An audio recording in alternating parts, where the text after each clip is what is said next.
श्रावण मास महात्म्य के बारे में बताते हुए भगवान शंकर जी ब्रह्मपुत्र सनत कुमार जी से कहते हैं कि श्रावण मास में प्रत्येक दिन और प्रत्येक तिथि व्रत वाली है, जिसमें नक्त व्रत, धारण पारण व्रत, कोटिलिंग महात्म्य, रविवार व्रत की कथा का महात्म्य, सोमवार व्रत की कथा तथा 7वें अध्याय में मंगलवार को की जाने वाली मंगलागौरी व्रत की कथा के बारे में बताते हैं। भगवान शंकर जी कहते हैं कि जो भी व्यक्ति इन व्रतों के महात्म्य को सुनता है, उसे भी व्रत करने का फल प्राप्त होता है। विवाह के पश्चात 5 वर्ष तक मंगलागौरी का व्रत करना चाहिए। इस व्रत को करने से 7 जन्म तक उसका सौभाग्य अटल रहता है। कर्पूर गौरम करुणावतारम संसार सारम भुजगेंद्रहारम सदा वसंतम हृदयारविंदे भवं भवानी सहितं नमामि भवं भवानी सहितं नमामि। श्रावण मास महात्म्य 7वां अध्याय मंगलवार व्रत कथा। भगवान शंकर जी ने ब्रह्मपुत्र सनत कुमार जी से कहा, अब मैं तुम्हें मंगलवार व्रत की कथा का महात्म्य सुनाता हूँ। ध्यान पूर्वक सुनो। इस व्रत को मंगलागौरी व्रत भी कहते हैं। इसके करने से वैधव्य के भोग का नाश होता है। विवाह के पश्चात 5 वर्ष तक इस व्रत को करना चाहिए। विवाह के पश्चात पहले श्रावण शुक्ल पक्ष के पहले मंगलवार को इस व्रत को आरंभ करना चाहिए। पुष्प मंडप का निर्माण कर उसे केले के स्तंभों से सुशोभित करना चाहिए। उसे अनेक प्रकार के फलों तथा रेशमी कपड़ों से विभूषित करना चाहिए। मंडप में देवी की सोने की प्रतिमा अथवा किसी अन्य धातु की प्रतिमा बनवाकर स्थापित करनी चाहिए।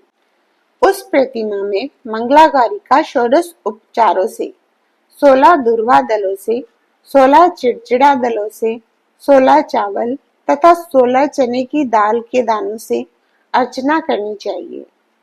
16 बत्तियों वाले दीपक या 16 दीपक जलाकर भक्ति पूर्वक दही तथा चावलों का नैवेद्य अर्पण करना चाहिए। देवी के निकट सिल लोढ़ा रखना चाहिए।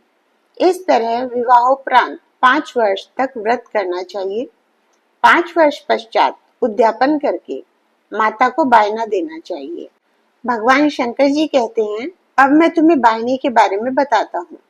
मंगलागौरी की एक पल सोने की प्रतिमा या अपनी सामर्थ्य के अनुसार सोने की प्रतिमा बनवाई। अपनी सामर्थ्य के अनुसार सोने अथवा चांदी आदि से निर्मित घड़े को चावलों से भरे, उसके ऊपर पहनने के वस्त्र, साड़ी, ब्लाउज आदि रखे। उसके ऊपर मंगलागौरी की प्रतिमा रखे। देवी के समीप सिल लोढ़ा रखे। सिल लोढ़ा सोने या चांदी का होना चाहिए। इस प्रकार माता के लिए बायना देना चाहिए। इसके बाद 16 सुहागन ब्राह्मणियों को भोजन कराना चाहिए। इस प्रकार व्रत करने मात्र से 7 जन्म तक सौभाग्य अटल रहता है। ब्रह्मपुत्र सनत कुमार जी ने भगवान शंकर जी से पूछा, इस व्रत को पहले किसने किया और उसका क्या फल मिलता है? भगवान शंकर जी ने बताया, पूर्व काल में कुरु देश में शुद्ध कीर्ति नामक राजा रहता था। वह शास्त्रों का ज्ञाता था। उसका कोई शत्रु नहीं था। वह 64 कलाओं का ज्ञाता, धनुर्विद्या में निपुण था। उसे सब प्रकार का सुख था, परंतु उसके कोई संतान नहीं थी। इसी कारण वह दुखी रहता था। उसने संतान के लिए देवी की आराधना की। एक दिन देवी ने उसकी आराधना से प्रसन्न होकर उसे साक्षात दर्शन दिए और उससे वर मांगने के लिए कहा। शुद्ध कीर्ति ने देवी से एक पुत्र की मांग की। राजा के वचन सुनकर देवी मुस्कुराई। देवी बोली, हे राजन, तुमने एक दुर्लभ वस्तु की याचना की है, फिर भी मैं तुमको पुत्र अवश्य दूंगी। तुम्हें एक गुणवान पुत्र प्राप्त होगा, परंतु उसकी आयु 16 वर्ष की है। हाँ, यदि एक सुंदर तथा विद्या विहीन पुत्र चाहिए तो वह बहुत समय तक जीवित रहेगा। अब बताओ तुम्हें कैसा पुत्र चाहिए। राजा ने अपनी रानी से विचार विमर्श कर गुणी पुत्र की मांग की। देवी ने कहा, हे राजन, मेरे मंदिर के मुख्य द्वार पर आम का जो पेड़ है उसका एक आम तोड़कर ले जाओ और उसे रानी को खिला दो, तुम्हारी इच्छा पूर्ण होगी। राजा ने देवी की आज्ञा अनुसार रानी को आम्रफल ले जाकर खिला दिया। 10वें महीने में रानी को एक सुंदर पुत्र पैदा हुआ। हर्ष शोक से संपन्न राजा ने राजकुमार का जातकर्म आदि संस्कार कर दिया। राजा ने राजकुमार का नाम चिरायु रखा। राजकुमार चांद की तरह बढ़ने लगा। अब वह 15 साल का गुणी, संपन्न और सुंदर बालक हो गया। राजकुमार का 16वां साल शुरू हुआ तो राजा रानी को चिंता होने लगी। राजा ने सोचा कि यह पुत्र बड़े ही कष्टों से प्राप्त हुआ है। मैं इसकी मृत्यु अपनी आंखों के सामने कैसे देखूंगा। यह सोचकर राजा ने राजकुमार चिरायु को उसके मामा के साथ काशी भेजने का निश्चय कर लिया। रानी ने अपने भाई से कहा, तुम कार्पटिक का वेश धारण कर राजकुमार चिरायु को काशी ले जाओ। मैंने इसके जन्म से पूर्व भगवान मृत्युंजय से प्रार्थना की थी कि हे विश्वदेव, पुत्र की प्राप्ति पर जगतपति की यात्रा के लिए भेजूंगी, इसलिए तुम इसे काशी ले जाओ। इसकी रक्षा का भार अब तुम्हारे कंधों पर है। अपनी बहन की आज्ञा मानकर वह राजकुमार चिरायु को काशी ले गया। कई दिन की यात्रा के बाद वे आनंद नगर पहुंचे। आनंद नगर के राजा का नाम वीरसेन था। राजा के सर्वगुण संपन्न, रूप लावण्य वाली मंगला गौरी नाम की राजकुमारी थी। उस समय वह राजकुमारी सखियों सहित बगीचे में खेल रही थी। उसी समय वहां चिरायु और उसका मामा पहुंचे। वे दोनों बालिकाओं की क्रीड़ा देखने के लिए वहां रुक गए। राजकुमारी की सहेलियों में से एक सहेली ने क्रोध में भरकर राजकुमार चिरायु को रंडा कहा। राजकुमारी ने अपनी सहेली से कहा, हे सखी, तुम दुर्वचन क्यों बोल रही हो। मेरे साथ अयोग्य वाणी बोलने वाली कोई भी नहीं है। देखो, मंगला गौरी के प्रसाद एवं मंगला गौरी व्रत के प्रभाव से मेरे हाथ से जिसके माथे पर चावल गिर जाए उसके साथ मेरा विवाह हो जाने पर यदि वह अल्पायु वाला है तो भी चिरायु हो जाएगा। इसके बाद सब बालिकाएं अपने अपने घरों को लौट गई। राजकुमारी भी राजमहल में चली गई। उस दिन राजकुमारी मंगला गौरी का विवाह बाल्हिक देश के राजा दृढ़ शर्मा के पुत्र सुकेतु के साथ होने वाला था, परंतु सुकेतु मूर्ख, कुरूप और बहरा था। इस बात का पता राजा वीरसेन को नहीं था। अतः वर पक्ष वालों ने विवाह मंडप में एक अन्य अच्छा वर ले जाने का निश्चय किया। विवाहोपरांत प्रस्तुत वर को भगा दिया जाएगा।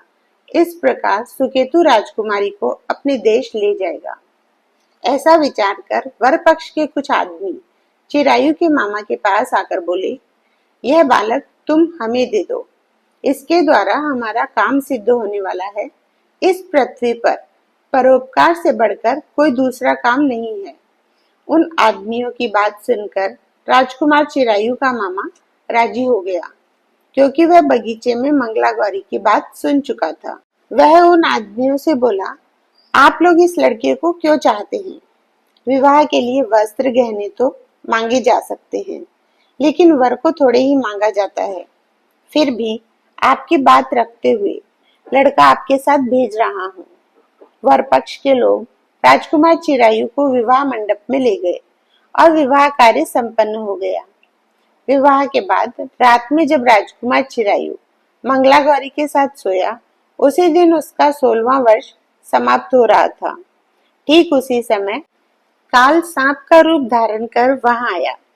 संयोगवश उसी समय राजकुमारी मंगला गौरी की नींद खुल गई।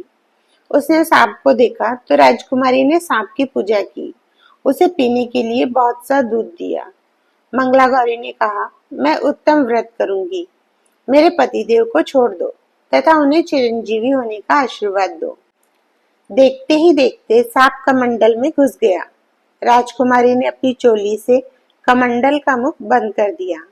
उसी समय राजकुमार चिरायु अपने शरीर के अंगों को ऐंठते हुए उठ बैठा उसने राजकुमारी से कहा, मुझे बहुत भूख लगी है। राजकुमारी ने माता मंगला गौरी के समीप जाकर लड्डू आदि लाकर राजकुमार को खाने के लिए दिए। राजकुमार ने प्रसन्नता से लड्डू खाए। हाथों को धोते समय उसके हाथ से अंगूठी गिर गई। वह पान खाकर फिर सो गया। राजकुमारी कमंडल में बंद सर्प को बाहर फेंकने गई, लेकिन विधि के विधान से बाहर जाने पर चमकते हार की कांति देख वह चकित रह गई। उसने हार को अपने गले में पहन लिया। कुछ रात शेष रहने पर चिरायु का मामा उसे ले गया। चिरायु के जाने के बाद वर पक्ष के लोग सुकेतु को ले आए। मंगला गौरी ने सुकेतु को देखा तो वह बोली, यह मेरा पति नहीं है। सभी बाराती कहने लगे, हे शुभे, यह तुम क्या कह रही हो? यदि कोई पहचान हो तो बताओ। इस पर मंगला गौरी ने कहा, रात को मेरे पति ने मुझे जो जड़ाऊ हार दिया है, उस हार के रत्नों की सुंदरता के बारे में यह बताई। रात्रि में आम्र सेचन के समय मेरे पतिदेव का केसर युक्त पैर मेरी जांघ में लगा हुआ है। उसे देखकर सब लोग बताएं कि यह पैर का निशान किसका है।